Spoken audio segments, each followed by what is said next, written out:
Diversity is becoming a business imperative for a number of reasons. In the 20th century, like-mindedness was an asset.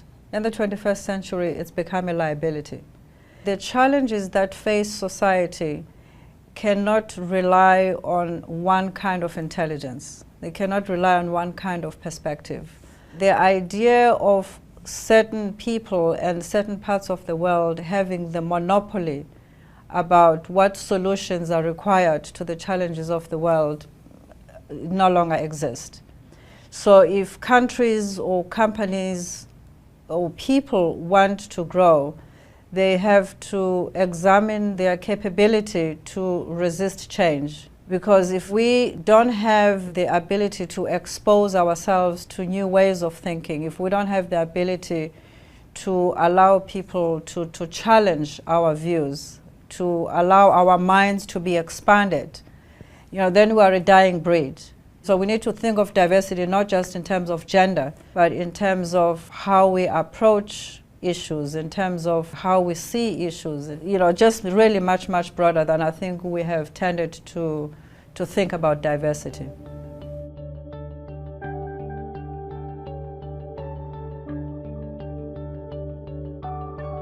We talk about people being our greatest asset, but people can only be our greatest asset if we create an environment for them to grow.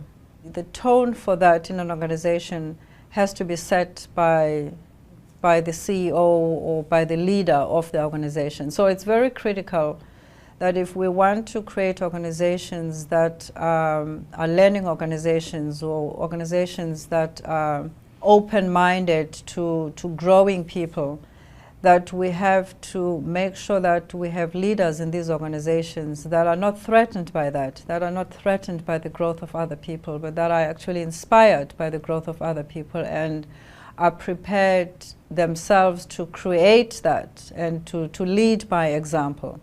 Mentorship is a critical way of creating a legacy. It's a critical way of helping the next generations to be better equipped, to be more effective in their lives.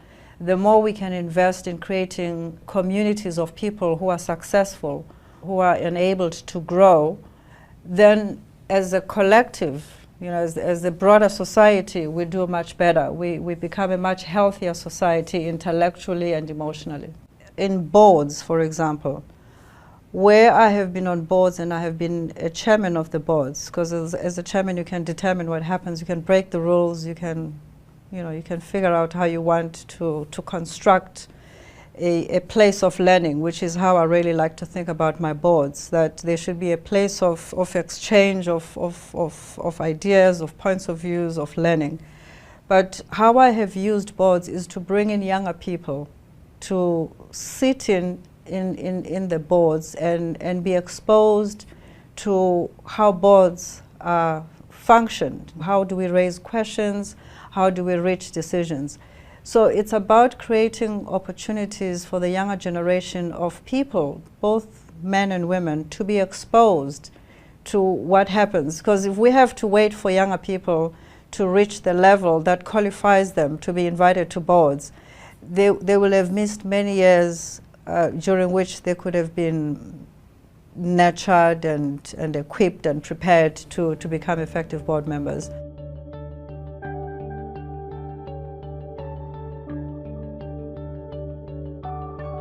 We need to recognize that people around us and people that we work with are always a resource for us to grow, are always a resource for us to be much better people, are always a resource for us to be more effective in either our decision making, in our leadership role. That's why I very much appreciate the performance management system that uses a 360-degree methodology.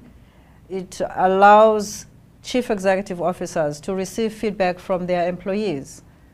So that's one way for a CEO to be mentored, because when you receive feedback, all that really mentorship is about is people holding a mirror and helping you see where your blind spots are and using their own experience to help you to grow in those areas that you are challenged, because as human beings we have strengths, we have weaknesses, but we have to be prepared to work on our weaknesses and to tap into other people who can help us to overcome our weaknesses so that we can holistically be a much better person.